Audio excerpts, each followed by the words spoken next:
Hello बच्चों, मैं मीनाक्षी आपका अपने फिजिक्स क्लास में स्वागत कर रही हूँ। आइए आज हम चालू कर रहे हैं इन टेक्स्ट क्वेश्चन। हम इन टेक्स्ट क्वेश्चन करने के समय में मैं आप लोग को ये बताना चाहूंगी कि फिजिक्स का जहाँ तक कि हमने कोलम्ब लॉ तक के अभी पढ़ा है, तो कोलम्ब लॉ तक के सारे इन टेक्स्ट क्वेश्चन आंसर्स मैं आपको आज के पार्ट में करवाऊंगी और आप लोग को ये बताना चाहूंगी कि हम इसे क्वेश्चन आंसर फॉर्म में कर रहे हैं ताकि आप लोग का सीबीएसई के आंसर अटेम्प्ट करने में कोई तकलीफ मत हो।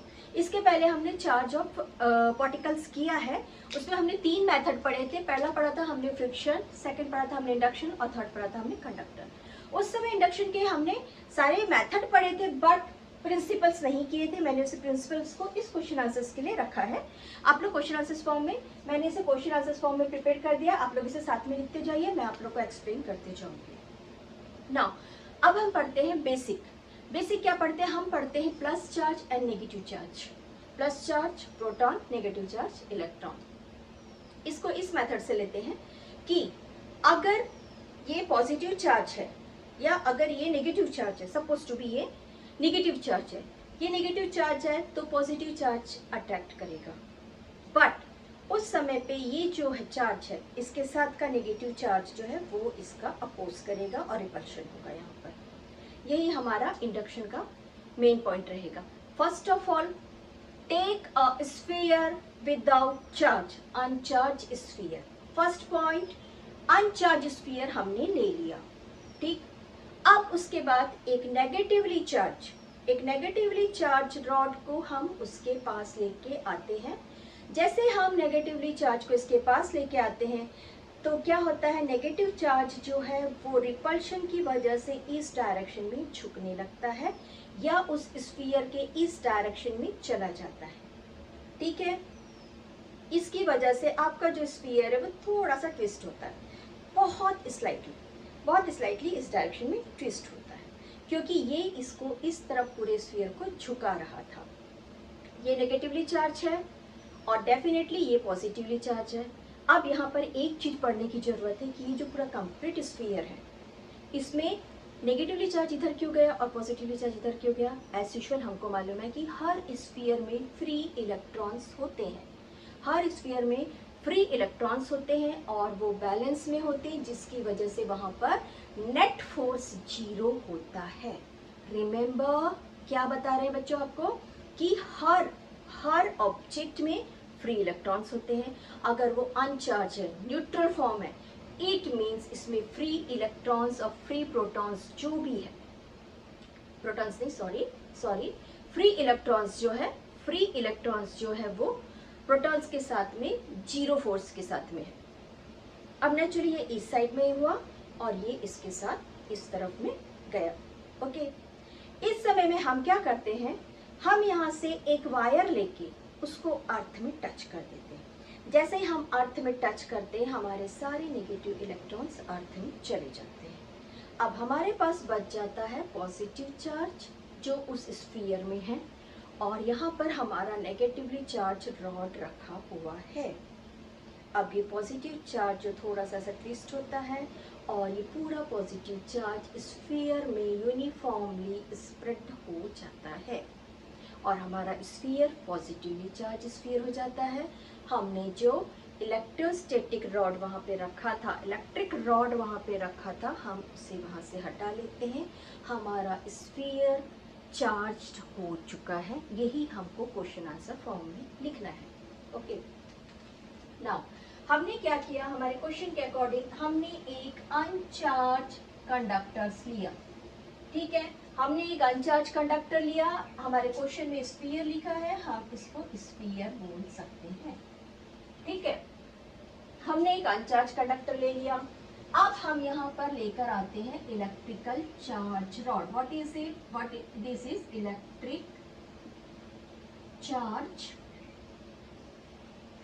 रॉड। ये हमारा नेगेटिव इलेक्ट्रिक चार्ज रॉड था, ये हमारा नेगेटिव इलेक्ट्रिक चार्ज रॉड था। नेगेटिव इलेक्ट्रिक चार्ज रॉड को लाने के बाद जो नेगेटिव साइड था, ये वाला जो हमारा नेगेटिव था, ये एक डायरेक्शन में स्प्रेड हो गया और पॉजिटिव जो है वो एक तरफ आ गया। इस समय ये सारी चीजें सेंटर में थे और ये जो अलग हो रहे हैं ये फ्री इलेक्ट्रॉन्स है। अब हमने क्या किया, हमने यहाँ पे अर्थिंग करवा दिया। एक वायर लगा दिया और ये अर्थिंग में सारे नेगेटिव चार्ज जो है वो अर्थ में चले गए। अब हमारा जो स्फीयर है उसमें से पॉजिटिवली चार्ज बचा जो कि पूरे स्फीयर में यूनिफॉर्मली स्प्रेड हो गया। यही हमको आंसर फॉर्म में अटेम्प्ट करना था। ठीक, लाइए हमारा फर्स्ट पॉइंट करते हैं। हमको ये भी क्वेश्चन पूछ सकता है मैकेनिज्म ऑफ इंडक्शन। ठीक है, हम कर रहे हैं इन एन अनचार्ज कंडक्टर। आप कंडक्टर की जगह स्फीयर भी लिख सकते हैं, कंडक्टर की जगह स्फीयर ही हमारा क्वेश्चन है। ठीक है, हम स्फीयर भी लिख सकते हैं। The centre of the two types of charges slightly separated. यहाँ पे क्या है, यहाँ पर जो centre of the two charge are slightly separated, हम इसको ऐसा दिखा सकते हैं, हम इसको ऐसा दिखा सकते हैं। देखने से पता नहीं चलता है बट ये सेपरेटेड होते हैं। As negatively charge rod brought close to the sphere. जैसे ही हमने नेगेटिवली चार्ज रॉड को स्फीयर के पास लेकर आया। हमारा थर्ड पॉइंट क्या बोल रहा है, the free electrons of sphere move away due to the repulsion. Free electrons जो है ये रिपल्शन की वजह से दूर डायरेक्शन में चले गए, near to the side of the rod, yet the net charge is zero. हमारा क्या था, नेट चार्ज था उस स्फीयर में जीरो ही है जब तक कि हमने अर्थिंग नहीं किया है। हमारा नेट चार्ज कितना है, जीरो है जब तक कि हमने अर्थिंग नहीं किया है।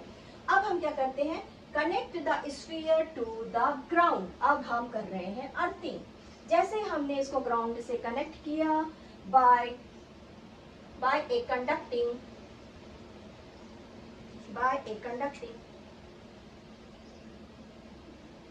conducting wire, negative charge of the sphere move to the ground. Negative charge of sphere move to the ground. ठीक है, now the sphere fully charged. अब sphere fully charge हो गया है पॉजिटिव चार्ज के साथ में, and remove the electrical rod. हमने इस इलेक्ट्रिकल रॉड को रिमूव कर लिया। हमारा आंसर क्या बोल रहा है, हमारा आंसर बोल रहा है कि पॉजिटिवली चार्ज स्प्रेड यूनिफॉर्मली।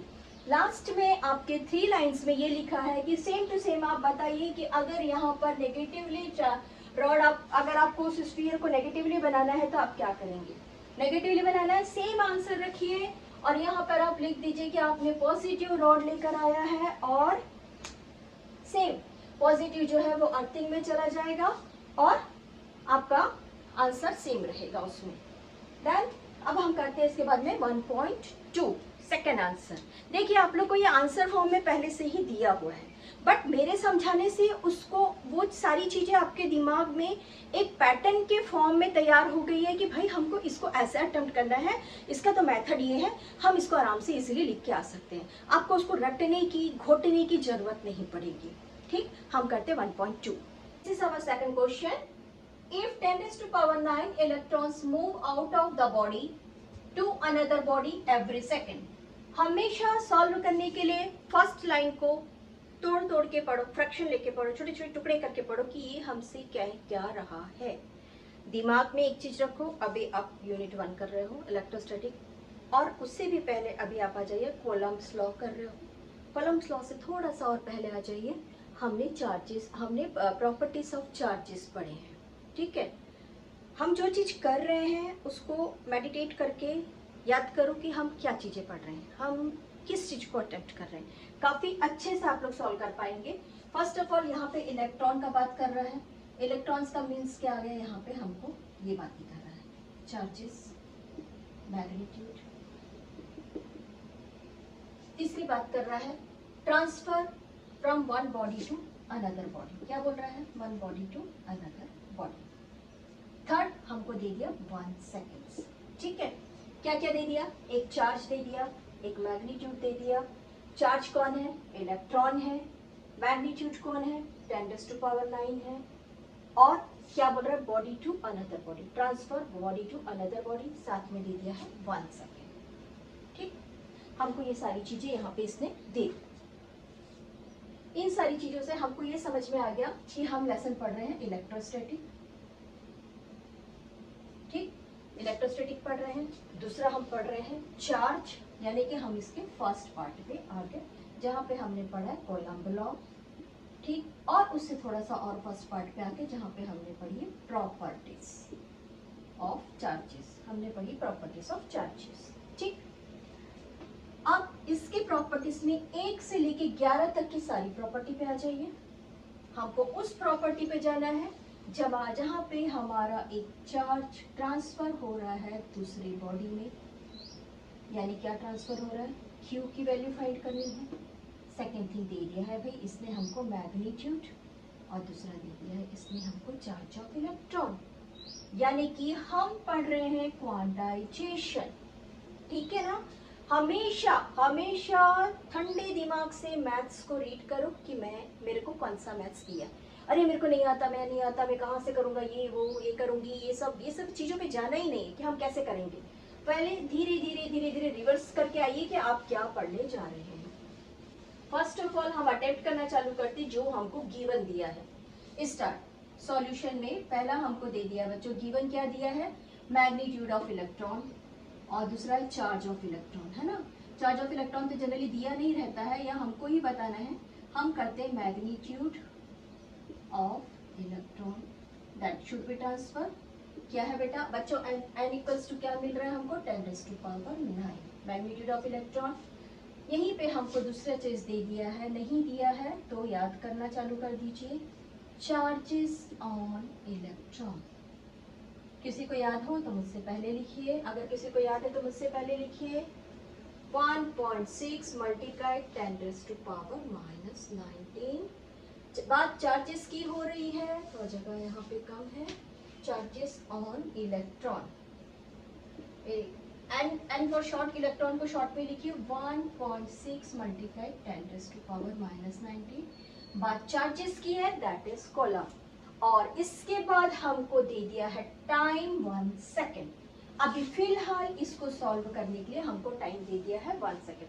हमको दो चीजें गिवन है, first this one, second this one.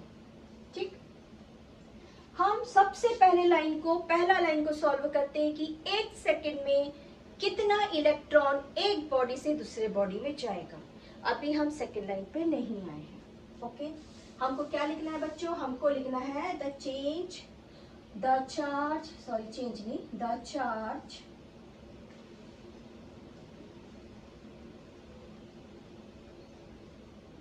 Transfer पर सेकेंड इक्वल्स टू, जो दिया है उसको लिख दो, क्या था, कितना ट्रांसफर था, प्लस माइनस NE, यही था।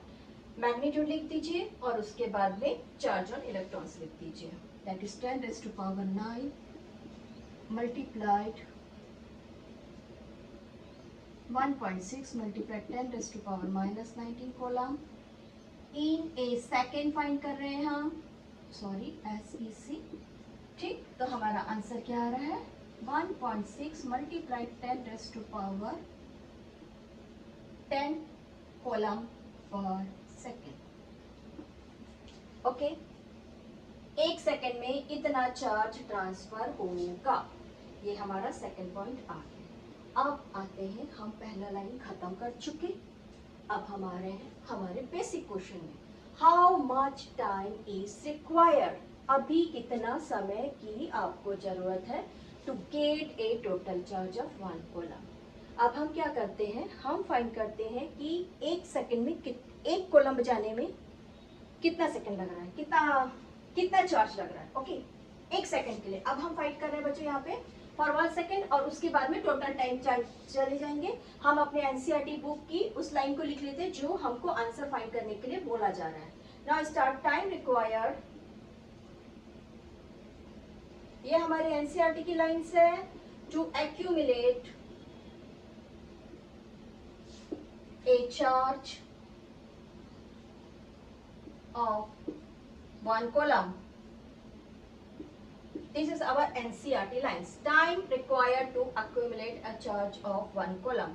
अब 1 column को फाइंड करने हैं। Now can be estimated as, हमको कैसे एस्टिमेट करना है, हमको 1 column फाइंड करना है कितने समय में हमारे पास। ओके, मैं आप लोग को यहाँ एक चीज बताना चाहूंगी, ये हमने किया था कोलम अपॉन सेकेंड। ठीक है। अभी यहाँ पे हमारा है 1 कोलम और नीचे में क्या टाइम है 1.6 मल्टीप्लाइड 10 कोलम पर सेकेंड। ठीक, कोशिश करिए सिग्निफिकेंट वैल्यू, कोशिश करिए ऐसा यूनिट के कन्वेंशन सारी चीजों को यूज करने के लिए। मैंने दो चीजें अभी वर्ड यूज की बच्चों, मैंने यूज किया सिग्निफिकेंट वैल्यू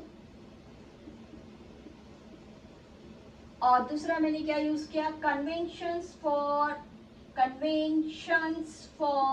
एसआई यूनिट।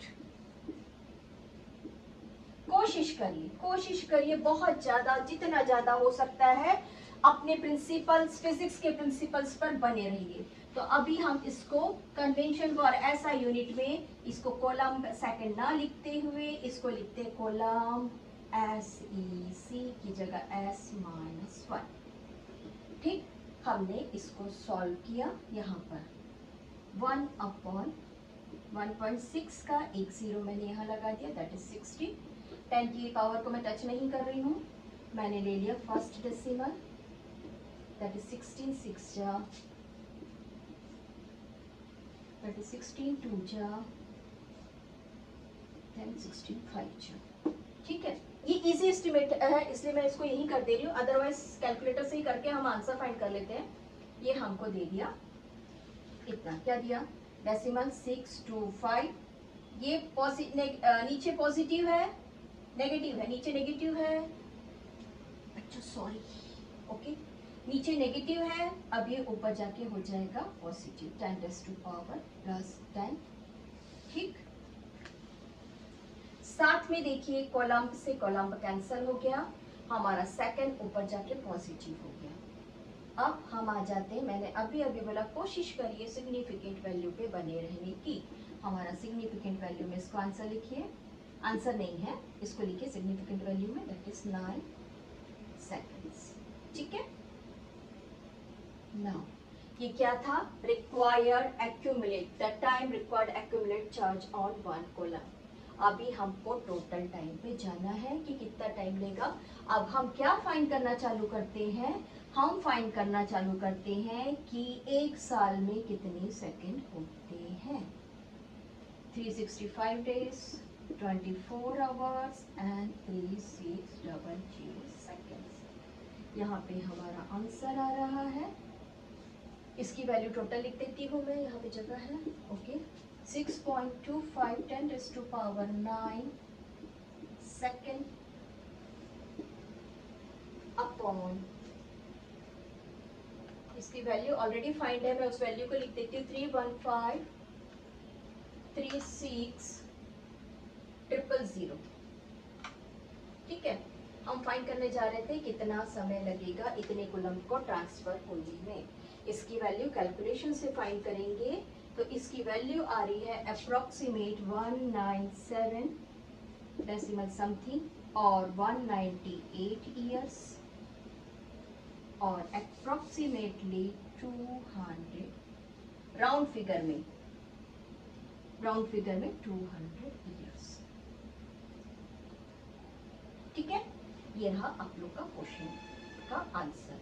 एक कूलम चार्ज को एक बॉडी से दूसरे बॉडी में जाने के लिए जब सिर्फ 10⁻9 इलेक्ट्रॉन जा रहा है उसे 200 साल लगेंगे। वंस अगेन हमने क्या किया, हमने क्वांटाइजेशन थ्योरी से ये पता किया कि कितने चार्ज उस बॉडी में एक सेकंड में जाएंगे। फिर से क्या किया हमने, याद करिए, क्वांटाइजेशन सिस्टम से पता किया कि एक सेकंड में कितना चार्ज उस बॉडी में जाएगा। ये था एक सेकंड में जाने वाला चार्ज। अब हम देखने जा रहे हैं कि टाइम कितना लेगा अगर वो एक कूलम को फॉरवर्ड करता है। टाइम कितना लेगा, हमने उसको पहले सेकंड्स में शिफ्ट किया और उसके बाद टोटल टाइम जो लेगा उसको हमने इससे डिवाइड करके फाइंड किया कि वो 200 साल में 10⁻9 इलेक्ट्रॉन्स को ट्रांसफर होने में किसी बॉडी में जब उसकी एनर्जी 1 कूलम्स के इक्वल्स होगी तो कितना ट्रांसफर होगा। समझ में आया आप लोगों को? आई होप काफी अच्छे से समझ आया। अब हम चल रहे 1.3 पे। मैं इसे रेस कर लेती हूँ और नेक्स्ट क्वेश्चन लिख के रखती हूँ, फिर हम 1.3 चालू करेंगे।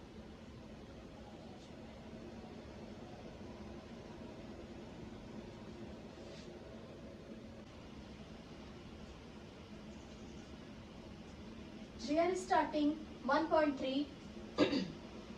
We are starting 1.3 in text question. How much positive and negative charges is there in a cup of water? Can you imagine cup of water बोल दिया, cup of water means what? अब बोल रहा है वहाँ पे पॉजिटिव और negative charges भी लेके आना है। तो सिंपल सी बात है, यहाँ पे हमारा फिजिक्स के साथ में हमारा केमिस्ट्री भी इन्वॉल्व हो गया।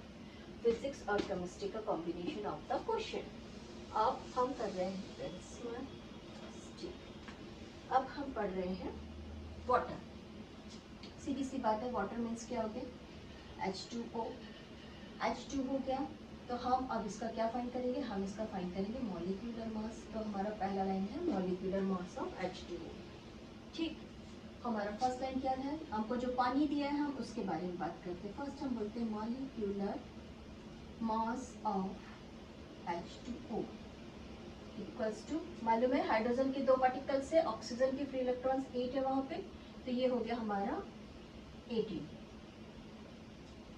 ठीक है, 16 plus 2 18, what is it? Gram. Done. अब हमसे बोल रहा है 1 कप, तो हम 1 कप के लिए एक असम्पशन लेते हैं। 1 कप में कितना रहता है जनरली? जिसको हम पाव बोलते हैं उसको हम 250 मिलीलीटर ले लेते हैं। ठीक है, तो हम एज्यूम करते हैं, late assume the mass of 1 cup of water equals to 250 milliliter। अब ये हमको जो मिल गया है मास है, किस चीज का मास है बच्चों? ये हमको मिल गया मास ऑफ सब्सटेंस। ठीक है, ये हमको मास ऑफ सब्सटेंस मिल गया है। जब मास ऑफ सब्सटेंस मिल गया है और हमको मॉलिक्यूलर मास मिल गया है, तो हमको क्या फाइंड करना है?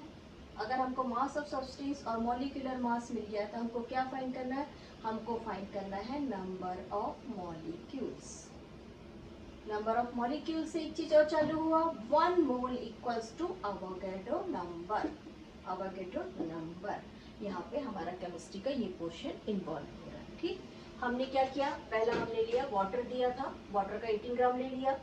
अब हमको बोल रहा है 1 कप ऑफ वाटर में पॉजिटिव नेगेटिव चार्ज देना। अब हमने क्या किया? 1 कप ऑफ वाटर में सबसे पहले फाइंड करना है हमको molecules, number of molecules, then number of molecules में चार्जेस। तो हमने शुरुआत किया नंबर ऑफ मॉलिक्यूल्स में इतना मिलीलीटर अज्यूम कर लिया हमने कि भाई एक कप जो पानी है, ये जो 1 कप पानी है इसमें इतने मिलीलीटर पानी है, 1 कप में इतना मिलीलीटर पानी है। अब हमने इस वाटर को क्या फाइंड करना चालू किया? हमने इस वाटर का फाइंड करना चालू किया number of molecules, mass of substance, molecular mass, और साथ में हमारा आता है एवोगाड्रो नंबर। हमारा थर्ड लाइन स्टार्ट करते हैं।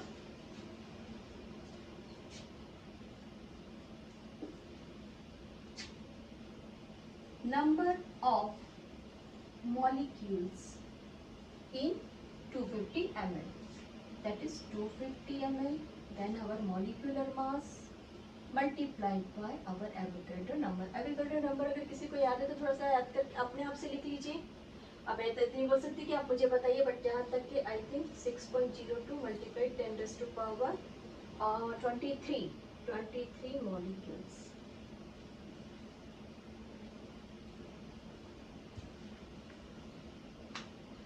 ठीक है, इसका एक वैल्यू है, अगर फाइंड कर सकते हैं तो फाइंड करेंगे, और नहीं तो इसका वैल्यू आ रहा है 8.4 multiplied 10 raised to power 24 molecules. ये कौन है? ये नंबर ऑफ मॉलिक्यूल्स है 250 ग्राम से वाटर में। यहाँ पे अभी चार्ज इन्वॉल्व नहीं हुआ है। ठीक है, ये कौन, हम क्या पढ़ रहे हैं? अभी हम पूरा केमिस्ट्री पढ़ रहे हैं। हम केमिस्ट्री किसका पढ़ रहे हैं? हम 1 कप पानी का केमिस्ट्री पढ़ रहे हैं। ठीक है, हमको इतने मॉलिक्यूल्स मिल गए, डन। अब हमको इसमें फाइंड करना है चार्जेस। क्या फाइंड करना है हमको यहाँ पे? हमको करना है यहाँ पे चार्जेस। हमारा फर्स्ट स्टेप क्या था? फर्स्ट स्टेप था 1 कप पानी। 1 कप पानी में कितने मॉलिक्यूल्स है पता करो, उस मॉलिक्यूल्स में फिर हम चार्ज पता करेंगे। तो हमारा our fourth point is there are 10 electrons and 10 protons in H2O। ठीक है, ये हमको कैसे पता चला? ये 10 इलेक्ट्रॉन है, 10 प्रोटॉन है, HHO मिलके बना है H2O। 1 electron 1 proton, 1 electron 1 proton and 8 electron 8 proton. Total count करेंगे तो कितने हो जाएंगे? टोटल 10 इलेक्ट्रॉन्स और 10 प्रोटॉन्स हो जाएंगे। ठीक है, अब हम क्या करेंगे? यहाँ तक कि हमने अपने केमिस्ट्री से सारी चीजों को निकाल लिया और अब हमको फाइंड करना है इलेक्ट्रॉन्स और प्रोटॉन्स का नंबर्स। चार्ज, तो हमको ये मालूम है कि इलेक्ट्रॉन में चार्ज कितना होता है। ठीक, और सेकेंड थिंग हमने ये फाइंड कर लिया कि हमारे पास कितने मॉलिक्यूल्स हैं। तो हम फाइंड करने जा रहे हैं how much positive and negative charge. Write down the charges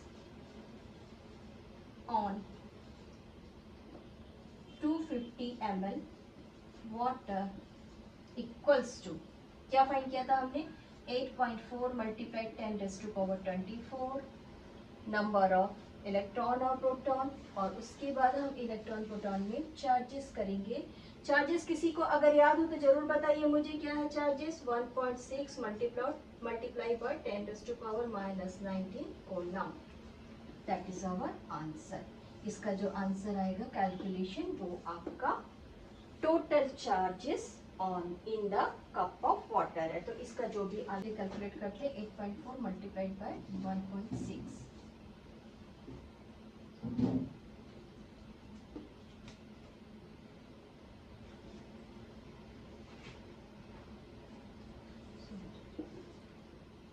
right, हम 16 का टेबल करते हैं। 16 इज आई थिंक 128 होगा।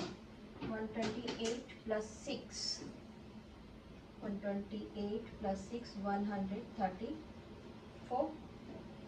Is it?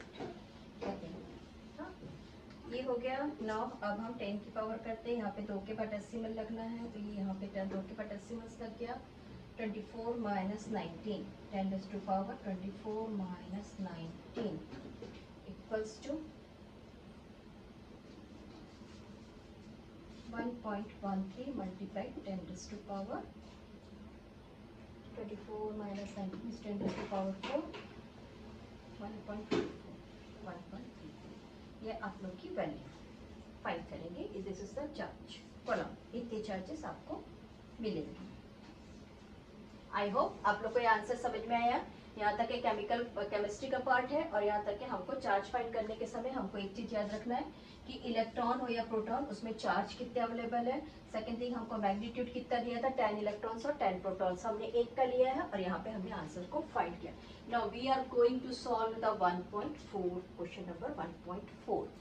लुक बच्चों, हम कर रहे हैं 1.4 क्वेश्चन, क्योंकि क्वेश्चन काफी बड़ा है और बोर्ड में लिखने के बाद इसको सॉल्यूशन करने के लिए, सॉल्व करने के लिए जगह नहीं रहेगी, इसलिए मैं आप लोग को यहाँ से बता दे रही हूँ कि ये हम कर रहे हैं 1.4 क्वेश्चन। इसका मैं बेसिक आपको बता देती हूँ कि हमको इसमें क्या करना है। अभी फर्स्ट ऑफ ऑल हम कर रहे हैं ए। ठीक है, ए में हमसे कहता है कि आपके पास में अभी तक के जो आपने लर्न किया है, वो लर्न में आपने 2 ही चीजें पढ़ी है। पहला पढ़ा था हमने फोर्स फॉर इलेक्ट्रोस्टैटिक, दूसरा हमने पढ़ा था force for gravitation constant, force for gravitation. इसमें हमने पढ़ा था हमारा के कांस्टेंट पढ़ा था, और इसमें हमने पढ़ा था हमारा जी कांस्टेंट। ठीक है, और दूसरा फोर्स ऑफ इलेक्ट्रोस्टैटिक में हमने लिया था चार्ज 1 एंड चार्ज 2, और यहाँ पे हमने क्या लिया था? हमने लिया था मास 1 और मास 2। यहाँ पर हमने लिया था डिस्टेंस बिटवीन द चार्जेस, और हमने यहाँ पे लिया था डिस्टेंस बिटवीन द मास। ठीक है, हमने ये 2 चीजें यहाँ पे पढ़ी। अब इस मैथ्स को सॉल्व तो करना है और आंसर तो लाना है, डिसाइडेड है। ठीक, जैसा बुक में दिया है कि ये ऐसा है और इसका आंसर ये है, हम ऐसे नहीं करेंगे। हम इसके बराबर वैल्यूज रखेंगे और फाइनली आंसर लिखेंगे। इस कंडीशन में जब हम यहाँ पे चार्ज ऑन पढ़ रहे हैं तो ये चार्जेस किसके होने चाहिए, ये चार्जेस होने चाहिए इलेक्ट्रॉन और प्रोटॉन के। हम यहाँ पे दो पार्ट में इसको करते हैं। हम पहला लिखते हैं charge on electron. Charge on electron और प्रोटॉन दोनों भी इक्वल है, दैट इज 1.6 मल्टीप्लाई 10⁻⁻19 कूलम। ठीक है, बट हमारे पास में मास जो है दोनों का अलग अलग है, तो हम लिख देते हैं मास of electron. Mass of electron में एक चीज याद रखिए कि मास ऑफ इलेक्ट्रॉन जो है वो प्रोटॉन से हमेशा ज्यादा रहता है। ठीक है, तो मास ऑफ इलेक्ट्रॉन हमको मालूम है क्या है। मास ऑफ इलेक्ट्रॉन बताइए, कोई इमेजिन कर सकता है? 9 × 10⁻⁻31 kg है standard unit, that is kg। अब इसमें तो 9 नहीं है, इसमें तो कम है, और मास ऑफ प्रोटॉन हमेशा कम होता है, तो हमारा क्या रहेगा मास ऑफ प्रोटॉन? हमारा मास ऑफ प्रोटॉन है चार्ज 1.6 था तो मास भी उसके आसपास ही, दैट इज 1.6। मैंने इसे ऐसे ही याद रखा, 1.6 मल्टीप्लाई 31 है और ये रहता है 27। मैं इसी तरीके से इसे याद करती हूँ। ये तो हमको मिल गया मास ऑफ प्रोटॉन और मास ऑफ इलेक्ट्रॉन, इसको हम दोनों को यहाँ पे रखते हैं। अब नेचुरली हमको मालूम है कि डिस्टेंस दोनों के बीच में इक्वल रखना है। यहाँ पर अब हम क्या करेंगे, k कांस्टेंट की वैल्यू लिख देते हैं और हम g कांस्टेंट की वैल्यू लिख देते हैं। तो हमने k कांस्टेंट की वैल्यू मालूम है 9 × 10⁻⁹ ओके, और g कांस्टेंट की वैल्यू भी अभी तक के आई होप आप लोग को याद हो गया होगा। g कांस्टेंट की वैल्यू किसी को याद है? g कांस्टेंट की वैल्यू मैंने इसे ऐसे याद रखा 667, 2 बार 6 और 1 उसके बाद का next number and multiplied by 10⁻⁻, ये 10 है, 10 के ऊपर 11। मैंने इसे इस तरीके से याद रखा ताकि बहुत सारी चीजें ट्रिकी करके याद करो तो ज्यादा अच्छे से याद हो जाती। तो ये हमको g मिल गया और ये मिल गया हमको k, और यहाँ पे हमको मालूम है कि charge on electron proton equal है, इट मीन्स q स्क्वायर है। अब हम इसका वैल्यू यहाँ रख देते हैं और इसका वैल्यू यहाँ रख देते हैं। जब हम यहाँ पर रेशियो फाइंड कर रहे हैं, हम क्या फाइंड करने जा रहे हैं? हम रेशियो फाइंड करने जा रहे हैं। नेचुरली जब हम रेशियो फाइंड करने जाएंगे तो हमारा r कैंसल हो जाएगा और हम रेशियो फॉर्म में लिखेंगे Fe/Fg। Fe में कौन मिला हमको? k मिला, 9 × 10⁻⁹ multiplied r S usual cancel हो चुका है, तो Q1 Q2 का स्क्वायर हमको क्या Q1 Q2 का स्क्वायर है, क्योंकि दोनों भी सेम चार्जेस है, दैट इज 1.16 मल्टीप्लाइड 10⁻⁻19 का स्क्वायर, बिकॉज न्यूट्रॉन प्रोटॉन दोनों है और यहाँ पे हमको अब हम Fg फाइंड करने जा रहे हैं। नेचुरली g के साथ जो चीज रहेगा, Fg फाइंड कर रहे हैं तो Fg में जो वैल्यू है वो g की वैल्यू है हमारी 667 मल्टीप्लाई 10⁻11।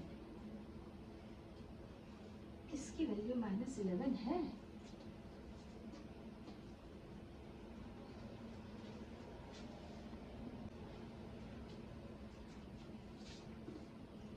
मल्टीप्लाइड बाय,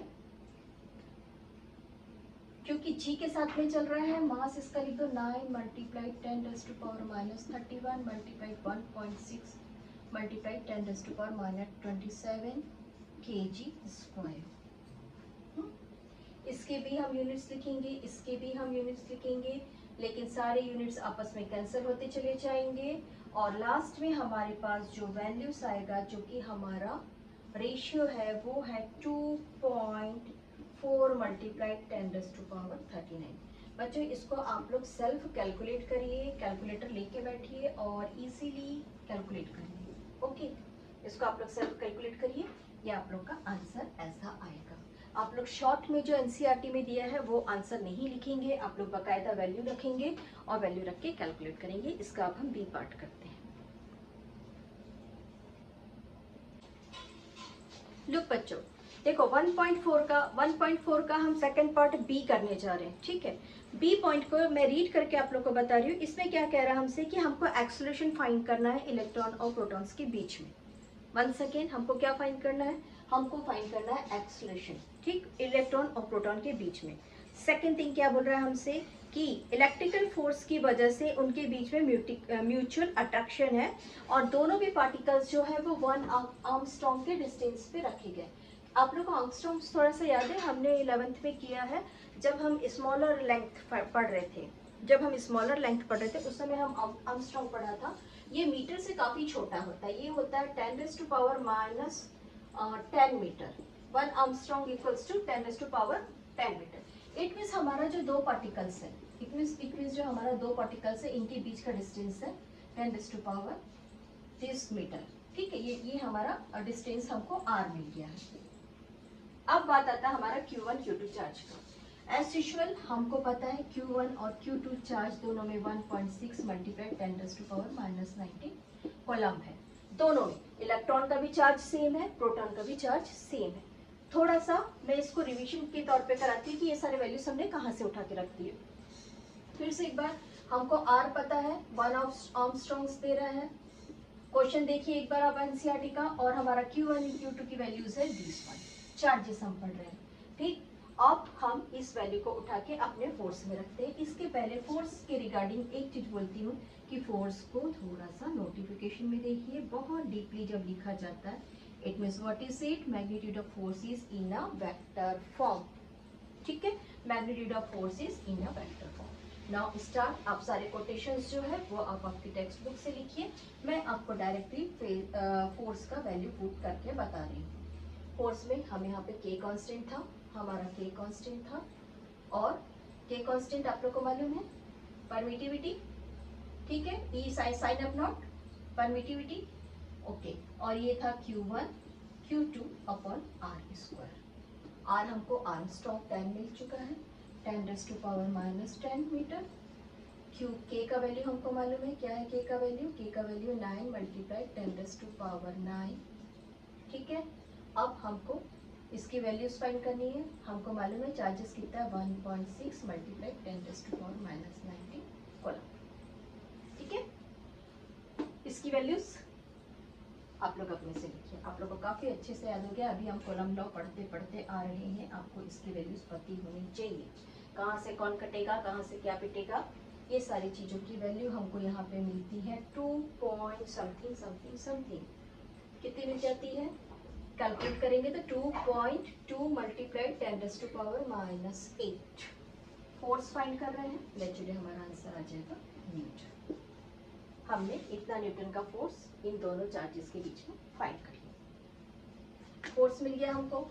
अब हम क्या करते हैं, हमको ये पता है कि फोर्स का किसके साथ में संबंध है, force equals to mass multiplied by acceleration.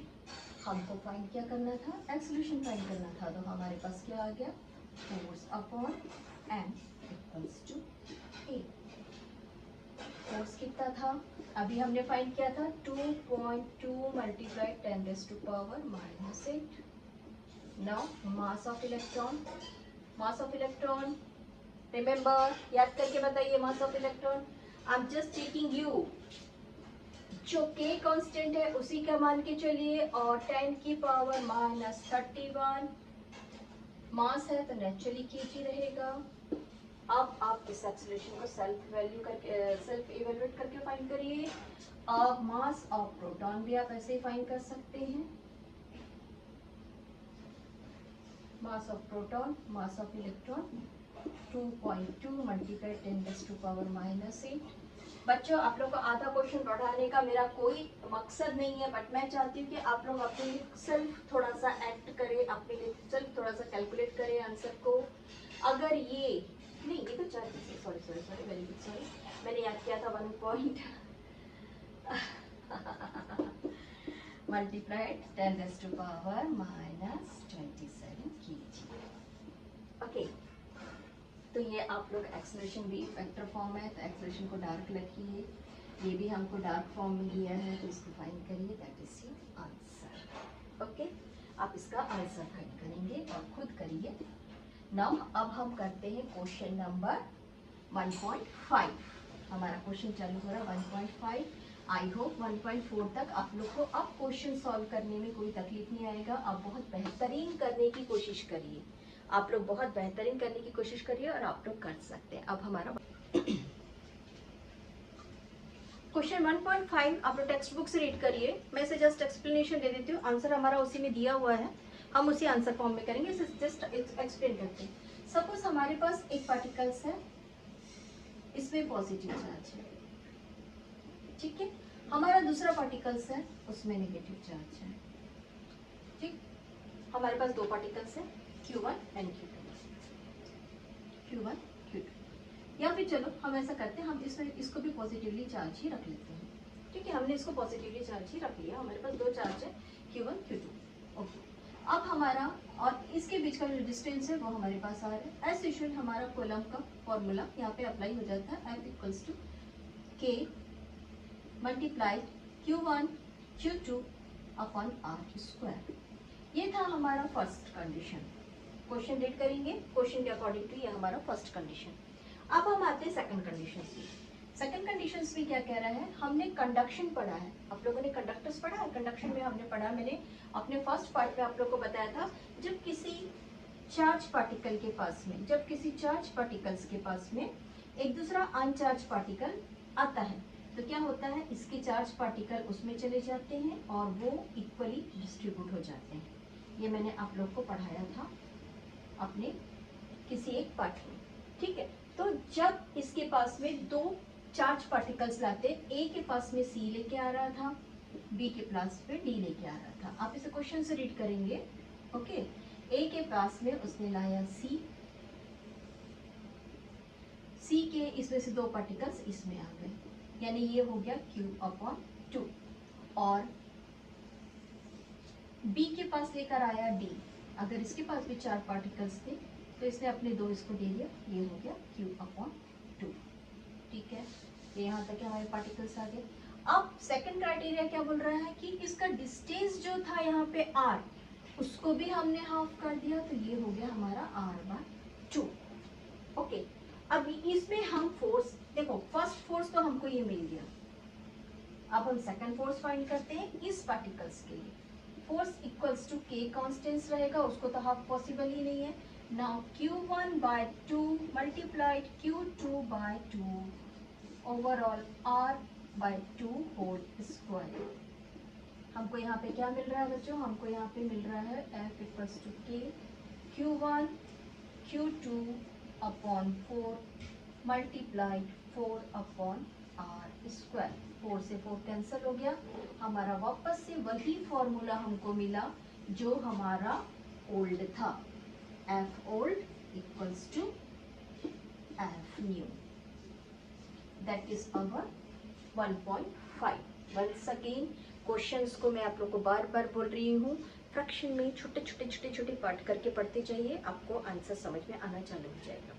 अगर मुझे तो नहीं लग रहा है कि इसमें आप लोगों को कोई डाउट आना चाहिए, लेकिन फिर भी अगर आप लोगों को समझ में आ रहा है तो हम जब अनचार्ज पार्टिकल्स को चार्ज पार्टिकल के पास लेके आते हैं तो बाय कंडक्शन चार्ज तो है वो दो पार्ट्स में डिवाइड हो जाता है, ठीक है, चार्ज जो है दो पार्ट्स में डिवाइड हो जाता है, नहीं भूलना है आप लोगों को इन चीज़ों को।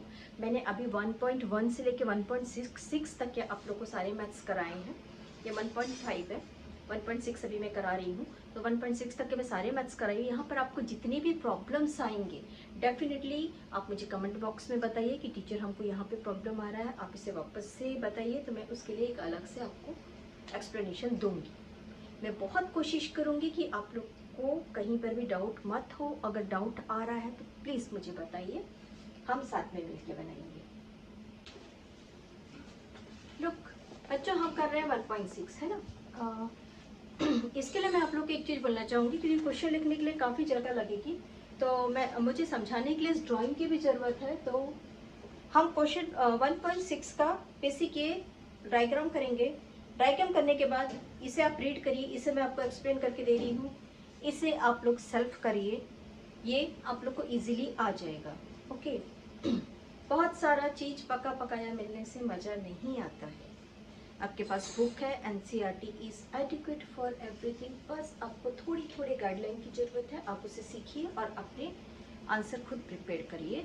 और मैं आप लोग को हर चीज़ आंसर फॉर्म में ही दे रही हूँ, इसलिए इसे हम आंसर फॉर्म में ही तैयार करते हैं, क्वेश्चन लिखने के लिए जगह लगेगा, इसलिए मैंने बुक हाथ में पकड़ा हुआ है। हम चालू कर रहे हैं 1.6 का क्वेश्चन। लुक ये हमसे क्या कहता है, हमसे कहता है कि कह रहा है कि 3 चार्जेस है। कौन कौन से चार्जेस है? Q1, Q1, Q2, Q3। ठीक है, they are equal to Q1, Q2 और Q3। इट मीन्स ये तीनों भी आपस में बराबर फोर्स है, इक्वल फोर्स अप्लाई कर रहा है। वर्टाइसेस ऑन द इक्विलेटर, ये इस वर्टाइसेस पर एक्टेड है। ठीक, हम एक काम करते हैं, इन तीनों फोर्स को, इन तीनों वर्टाइसेस से फोर्स को सेंटर पे लेके आते हैं। हमारे पास में एक सेंट्रॉइड ओ तैयार हो गया। ठीक है, जब हमारे पास में सेंट्रॉइड ओ तैयार हो रहा है तो हम ये देखते हैं कि ये फोर्सेस के बीच का जो एंगल है वो 120 है। अगर किसी फोर्स का एंगल 120, एक छोटी सी इमेजिंग करिए कि आपने एक सेंटर पॉइंट पकड़ा है, आप लोग 3 फ्रेंड्स उसको 3 अलग डायरेक्शन से इक्वली फोर्स से खींचेंगे, यानी कि यहाँ पे नेट फोर्स कितना रहेगा? नेट फोर्स 0 रहेगा। यहीं पे हमारा सारा JEE के अकॉर्डिंग टू हमारा आंसर तैयार है कि यहाँ पर हमारा नेट फोर्स 0 है, क्योंकि यहाँ पे सिमिलैरिटी, क्या बोलना चाहिए इसे, इसे हम बोल सकते हैं सिमिट्री। गुड, सिमिट्री है ना, तो सिमिट्री इक्वल है सबकी, ये सब सिमिट्रीज में है, ये सिमिट्रीज में है, इट मींस इनके बीच में फोर्स 0 है। अब हम दूसरे तरीके से इसको देखते हैं। दूसरे तरीके से देखने का मतलब है कि अगर मैं इन दोनों फोर्स को लेती हूँ, मैंने इसे Q2 को लिया और मैंने इसे Q3 को लिया। ठीक है, जब मैं इन दो फोर्सेस को ले रही हूँ Q2 और Q3, तो मेरा रिजल्टेंट फोर्स क्या है? मेरा जो रिजल्टेंट फोर्स है वो Q1 के लाइन में है। किसके लाइन में? मेरा रिजल्टेंट फोर्स Q1 के लाइन में, यानी कि मेरा रिजल्टेंट फोर्स 60 डिग्री पे बन रहा है। मेरा नेक्स्ट मैं इन दोनों को लेती हूँ तो मेरा ये वाला फोर्स बनता है Q2 के लाइन में, और जब मैं इन दोनों को लेती हूँ तो मेरा ये वाला रिजल्टेंट फोर्स बनता है इस लाइन में। मैंने इसे रिजल्टेंट फोर्स के लिए बना के रखा। यहाँ पर भी रिजल्टेंट फोर्स क्योंकि सिमिट्री में है इसलिए नेट फोर्स 0 हो गया। ठीक है, ये तो हमारा सिंपल सा एक कॉन्सेप्ट रहा कि ये सारी फोर्सेस हमने 0 कर ली। अब अगर हमको इसको सॉर्ट आउट करना है तो अगर अब हमको इसको टेक्स्ट बुक के अकॉर्डिंग टू सॉल्व करना है तो हम क्या करेंगे? हम सिर्फ टेक्स्ट बुक के अकॉर्डिंग सॉल्व करने के लिए टेक्स्ट बुक के सिंपली फॉलो कर लेंगे। जैसा कि ये हमसे कह रहा है कि एक ट्राइंगल है, एक ट्राइंगल में एल लाइन दिया हुआ है, तो अब ट्राइंगल का जो साइड्स है वो एल ले लिया हमने। लेकिन अब हम आ जाते हैं सेंट्रॉइड पे। क्या आप लोग को सेंट्रॉइड का कुछ और एक रूल मालूम है?